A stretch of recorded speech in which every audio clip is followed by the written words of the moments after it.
marxe, pero creo que, bueno, podemos ir comezando. Bueno, en primeiro lugar, darlle grazas, un agradecemento á librería Cartabón, expresalo en Maribel e Gonzalo por ternos deixado estar aquí nesta presentación. É algo así como dos labores dun grupo de traballo, e sempre hai un subtítulo. Teño que falar máis alto. Ben, hai un subtítulo que largo que dice o camiño que vai dende a fundación do Grupo de Traballo de Enerxía a edición dun número monográfico dunha revista de debate político. E aquí son... ¡Tarán! Pero é que non tiña. Bueno, entón, me vou para atrás e tal. A miña esposa sempre me dice o mismo: Manolo, resume, por favor. Non hai necesidade ninguna de resumir, porque isto dura 20... Dura si o leo. Si fago así morcillas, entón pode durar a de horas. Bueno, entón vou ler mellor. Non sabemos de que. E dice así: o ano 2021 o Partido Comunista de España cumpriu o seu primeiro centenario. Con tan fausto motivo, un pequeno grupo de camaradas da Bisbarra formamos unha autodenominada Comisión de Cultura do Comité Comarcal de Vigo do PCG. Un nome que teñe máis letras que membros tiña a comisión. O que levamos adiante uns cantos proxectos para conmemorar o mencionado centenario. Un concurso internacional de relatos, La narrativa del centenario, unha acción poética igualmente internacional, a que chamamos Poéticamente, escrita con letras capitais poéticamente a P, no C e no E. Entón, moi bon, a verdad que e abrimos unha páxina en Facebook e abrimos a colaboración de toda a xente. Colaboración masiva por parte de nuestro ben querido amigo José Luis Outerruso. Sí, tía. Poéticamente. Poéticamente, cantos poemas leiches en Poéticamente, meu querido José Luis Outerruso. E logo, Betty tamén fixo algún, eu tamén me iba a quedar atrás, e moita outra xente que leron moitos poemas, e moi ben, por certo. Que fixemos máis? Pois unha exposición do escultor Xavier Costa no edificio Redeiras da Universidade de Vigo, e que adobiamos con actuacións musicales, lecturas poéticas e aínda dunha acción teatral que foi absolutamente maravillosa. O digo por participei eu, claro. Rematadas as tarefas do centenario, problemas familiares graves apartaron a responsable da coordinación do grupo e os poucos componentes do grupo de cultura non sinalei a ninguén, non, estaba simplemente a rascambio. De cultura que aínda estaban activos pasaron a outras actividades uns e a inactividade os máis. No meu caso, como son un charaviscas de mal asentadoiro que non teño parada en Acougo, a través do que fora o presidente do noso xurado do concurso internacional de relatos, Felipe Alcaraz, fixen contacto con David Pineda, un enxeñeiro do Comité Central do PC que participaba na área de enerxía de Esquerda Unida, que era unha zaragallada, que é iso que se mete na empanada, onde había un pouco de todo. Xentes con vontade pero sin formación técnica, economistas con certo coñecemento do mercado das enerxías e moi pouca xente con formación técnica específica no sector das enerxías. Lle conto que teño unha certa experiencia no sector eléctrico, tanto desde o punto de vista da parte privada, do sector privado, como da docencia universitaria. Había engañado recientemente a Universidade de Vigo para que pensaran que era un bo profesor, e estiven ali uns anos e tal, e ninguén se deu conta. E quedamos en que compre poñer en marcha algún colectivo que elabore unha postura común no proceloso mar das enerxías. Chegamos rapidamente á conclusión de que na órbita do partido seguro que hai inxeneiros de diversos coñecementos e disciplinas que poderían estar interesados en participar en un grupo de traballo. masoquistas hai en todas partes. Grupo que elaborara e proporcionara aos responsables do partido materiales políticamente útiles e científicamente irreprochables que sirvan para avanzar nunha alternativa enerxética construída en beneficio da xente do común e para facer que algúns dos dirigentes do partido non fixeran moito ridículo cando decían algunhas cousas. A principios do 2022 comenzamos as primeiras reunións virtuais dos membros do grupo fundacional. A dinámica é satisfactoria, moi satisfactoria, e aos poucos meses despois o Grupo de Enerxía recibe o visto bon da dirección do partido. Un dos primeiros acordos do grupo é de establecer un plan de acción en 3 fases. Primeira fase, elaboración de recursos escritos para a nosa propia formación interna, discusión interna e posta en común, e pasada esta primeira fase, cumpría darse a coñecer como grupo de traballo de enerxía e medio ambiente, que, por certo, ademais, temos un nome precioso, porque o Grupo de Enerxía e Medio Ambiente se chama GEMA. O sea que é moi valioso. O GEMA. E logo, a terceira sería a presentación do GEMA, a sociedade no seu conxunto, e a comunidade científica e técnica. Escoitas mellor antes de aí. Que é o que estamos haciendo hoy. Que é o que estamos facendo. A presentación do grupo partido faise cun artículo no número de xullo de Mundo Obrero. E como eu é un pouco raro, me gusta moito o latín, pois o título se chama Primum vivere de inde filosofare. O primeiro é a mantenza e logo xa poderemos filosofar. Baixo unha preciosa imaxe dunha parede de labaregos ilusionados cunha das lampadiñas de Illich, das que falaba Andrei Platonov, facendo referencia a aquela definición de Lenin que decía que comunismo igual a soviets máis electrificación. Resumimos a misión do grupo a 6 palabras. Como grupo de traballo de enerxía do PC, puxémonos como misión o pensar, reflexionar, imaginar e elaborar conclusións e propostas enerxéticas. Aquí empeza o primeiro dunha serie de artigos nos que trataremos de explicar o tema das enerxías o máis claro e científicamente posible e, sobre todo, un aspecto que consideramos fundamental, cunha perspectiva de clase. Iba a decir, con unha perspectiva humorística, pero non bien tamén. Para continuar dicindo máis adiante.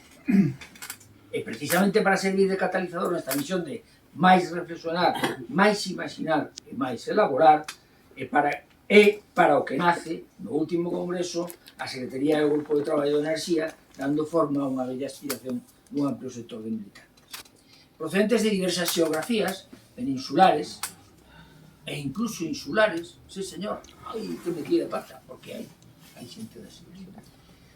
Unidos por un interese común, o universo das enerxías en xeral e a enerxía eléctrica en particular, hai un grupo importante que somos da enerxía eléctrica, somos eléctricos, convencidos da utilidade e a urxencia de formar un grupo de traballo no ámbito do partido, dotámonos dunha estrutura organizativa clara pero flexible, un coordinador, un responsable de área interna, un de área externa, relacións internacionales, un de área ideolóxica e un de área de comunicación, que está a resultar moi adecuada para, unindo os nosos diversos intereses, capacidades e experiencias profesionales, producir coñecemento, obter conclusións e imaginar propostas enerxéticas de progreso. Facemos un resumen do traballo feito e, claro, vamos a aplicar o medio. Temos que gravar. Boa prova desta actividade é a produción e publicación nun ano escaso de vida organizativa dun importante volumen de documentación non só teórica, si é asombroso, a verdade que sí. O sea, mirando para atrás é como te das conta de que realmente traballaches e fixeches bastantes cousas, non? Pois ben, que quere dicir isto? Organización. Cando te organizas, se dá adiante traballo. Incluído un anexo sobre os propios generadores eléctricos, influencia da xeneración non convencional sobre a estabilidade da rede eléctrica, sino tamén, evidentemente, prácticas como propostas de reforma do mercado eléctrico, análisis do tope do gas, e non solamente sobre enerxía eléctrica, senón unha detallada análisis de casi 30 páxinas sobre os recursos enerxéticos en xeral. A presentación do GEMA á sociedade presentaba unha mellor dificultade, a falta de outras ferramentas mellores, e malia a pouca incidencia que normalmente encontran as nosas propostas nas redes sociais, pois decidimos utilizar utilizar o mundo obreiro digital e logo pois, partillar esas publicacións do mundo obreiro e tal. Seguindo, en todo caso, o sabio consello de Horacio cando recomendaba aun prodese volunt aut delectare poetae omne tulit puntum quimispit utili dulci Ore delectando para interque volendo, que como todos os presentes están aquí, que estudiamos latín no seu momento, saben, se traduce doadamente por hai poetas que procuran exclusivamente o proveito ou o agrado, pero aquel que mestura o útil co armonioso alcanza o recoñecemento, deleitando e ensinando de vez o lector. Eu estaba esperando un aplauso. Bueno. Seguimos. Así que para facer os artículos máis visibles, les damos a todos eles unha forma de conto, dotándoos con anécdotas e reflexións alrededor dun diálogo de dous personaxes. Un deles pregunta ao máis sabido as súas dúbidas alrededor dunha noticia concreta da pensa enerxética e o outro intenta aclararlle o tema facendo uso dun vocabulario o máis entendible posible. Entender que de todos os xeitos calqueira vocabulario ten os seus matices e bueno, pois nos atopamos constantemente cando estamos no mundo das enerxías con xente que ainda confunde sobras con melinas e cousas dese tipo, non? Pero é que moito máis tampouco non se pode deixar o lenguaxe. O primeiro dos artículos se chama o 100% verde e o equilibrio de red, fala un pouco de que pasaría se todo fora verde, esa connotación de verde quere falar de electrónica e esa electrónica ten que ver con o equilibrio da red, do sistema eléctrico de potencia, non? Seguirán a non reforma do mercado eléctrico e 3 entregas de delincuentes enerxéticos, falando de que os problemas de rede que se estaban producindo, pois as eléctricas decían que era que a xente roubaba, non? Que había moito delincuente. Entón, en tres artículos se trata de rebatir ese tema. Enerxía eléctrica a coste cero e non la cobran, pois tamén 3/4 o mismo. A coste cero, que coño é enerxía eléctrica a coste cero? É dicir, vale, no, o que non pagamos é o sol, o que non pagamos é o vento, pero todo o resto sí. O sea, que coste cero non. Excedentarias autosuficientes, falando de que era un territorio ou que era algo autosuficiente e que era algo excedentario, territorios generadores e territorios consumidores, en esta cousa que se dá de que somos territorios generadores, nos exportamos. Exportamos que? Exportamos cambio. A mellor exportamos 5 horas ao día e o resto importamos. A situación está cambiando constantemente. Bueno, máis vale un toma que dos e todo este rollo. Me salto porque me estou de ver. Finalmente, para a presentación do noso grupo a comunidade científica, acordamos elaborar un número especial de nuestra bandera e de cuxa historia vos falou José Manuel na introducción. Un número monográfico no que pretendemos unir a nosa outras voces de expertos no tema, que daba por título Reflexións críticas ao redor da transición enerxética e cuxa presentación é a que estamos falando hoxe aquí. Expor coa necesaria claridade e rigor científico a necesidade dun novo modelo enerxético está directamente relacionado con loitar por un novo modelo de sociedade, máis equilibrada, non só nos hábitos de consumo, senón en toda a escala de valores sobre os que desenvolver a vida diaria. É dicir, asentada nun cambio de paradigma ideolóxico que entenda que non é máis feliz que máis consume, que máis gasta. Falábamos antes do automóvil eléctrico. O automóvil eléctrico é un parche. Hai que facer un cambio de paradigma, ou un cambio de mobilidade. Deixar de lado a mobilidade, un tipo de mobilidade como automóvil privado, para pasar a outro tipo de mobilidade. Senón, non hai tutía. É imposible. É imposible. e o saben eles tamén. A humanidade está abocada a unha reducción drástica do consumo enerxético e dos bens materiales. E quen non o reconoza xa se vai a levar un golpazo moi forte. O modo que nos organizamos... isto está... sí. Importante decir se o modelo é equitativo e colaborativo ou, por si na contra, é un modelo basado no acceso casi ilimitado de recursos por parte dunha minoría en unha vida de carestía, condicións de vida indignas para a maioría da población. Ben, acordada a visión de conxunto, o proceso a seguir será do acordar os temas que deberán de figurar no número que autores internos ou grupos externos a él poden fornecer unha visión amplia, documentada e interesada sobre cada un deles. Como vou de tempo? Pasado. Fatal. Bueno, pues aquí se acabó. Bueno, 5 minutos. Sí. Bueno, pues vos conto un pouco algo de algunhas cousas para que sepades quenes son os artigos que vades a tomar, non? Hai un artículo que fala do marxismo decrecentista, que teorías e conceptos o caracterizan, de que forma aborda os problemas da transición enerxética. Se pregunta o doutor en filosofía pola UCM, Alberto Coronel, no seu traballo El marxismo decrecentista e la teoría de los metabolismos en Marx. Alberto Coronel é membro de Ecologistas en Acción e da Rebelión Científica. Me interesaba ler isto para que vexades de que non só hai autores do partido. Este home, Alberto Coronel, é de Ecologistas en Acción. Mais adiante, bueno, fala tal, de descoordinación, tal. Luego está Jason Hickel, antropólogo, especializado en economía, profesor da Escola Politécnica de Barcelona, que de momento todavía non está no proceso. Está aí. Logo está, pues, por exemplo, a activista climática Elena Krause, que fala os coches ou a biosfera, escojamos. En algún momento del siglo XX, auspiciados por los combustibles fósiles, escogimos un camino equivocado y hicimos del automóvil privado un símbolo de libertad.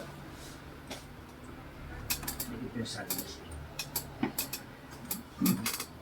Análisis do precio que a humanidade paga por esta suposta liberdade en términos ambientais, antropolóxicos, sociais e personais. Nos olvidamos. Bordera, Juan Bordera, que de Compromís, outro non do partido, nos alerta da pavorosa anomalía térmica nos océanos. O seu artículo, vos lo recomendo, é acojonante, acolló moitísimo. Aí hai un... Perdona porque teño as gafas de cerca. Me cambio as gafas para ver de longe. Dime.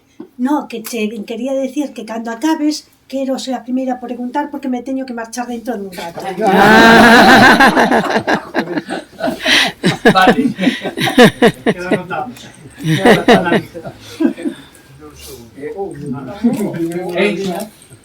Lista de espera. Aí estou esperando. Creo que teño todavía, non sei, bueno.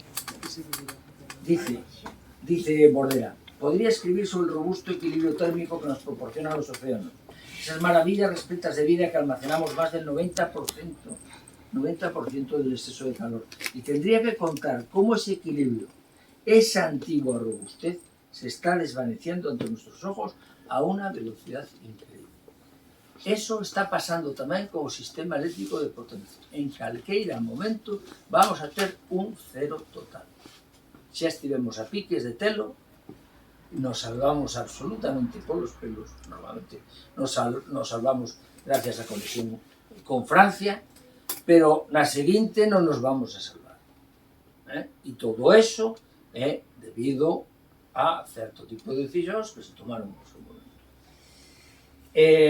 Bordera, ademais de Bordera, temos a Luis González Reyes, e logo temos os noses, Iván Sáez. Iván traballa no mundo do hidróxeno e fai un artículo precioso sobre todo a falacia brutal do hidróxeno, empezando por analizar o hidróxeno e dicir, chico, estos son os mimbres que hai, si con isto se pode, pois veredes. Lina Ferrer e Esteban, tamén do grupo, falan da Axenda 2030 do ODS7. Se sabedes que a Axenda 2030, bueno, a coñecedes seguramente solo de referencia. O ODS30 é concretamente o que corresponde á enerxía alcanzable non contaminante. O DS, Obxectivos de Desenvolvemento Sostible. David Pineda, o noso coordinador do grupo, pois fala de necesidade o cambio de paradigma na produción e consumo de mercadorías. Manuel Garí, el capitalismo fósil non é un tigre de papel e advierte que a industria fósil non ten ninguna intención de desaparecer e vai ser moi difícil además de que desaparezca. Claro está. E bueno, e o tema do carbón, por exemplo, pois bueno, a xente que sabe algo de fabricación de aceiro xa sabe que o carbón vamos a ter que seguir utilizando se queremos fabricar aceiro, ¿no? Porque leí unha cousa que decían que iban a fabricar aceiro con unha impresora 3D. A xente alucina directamente, vamos. O sea, se han postos e tal. E que va a facer? Hacer o político...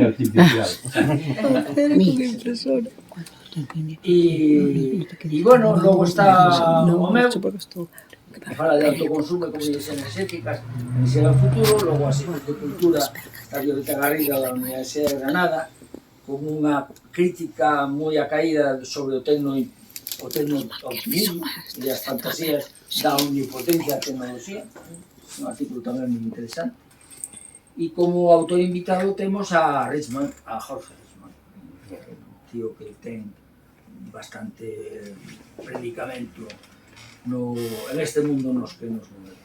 E logo hai en voltas cos clásicos temos unha cousa de José Luis Martín Ramos que comenta e analiza o derradeiro artículo que escribiu Lenin, preferible pouco pero mellor, e pechar a revista como é habitual unha recensión de 3 libros. Eu vos recomendo este de Frederick Lordon, Como construir unha hegemonía anticapitalista para o siglo XXI, el capitalismo del planeta. É moi recomendable, a verdad. E rematei.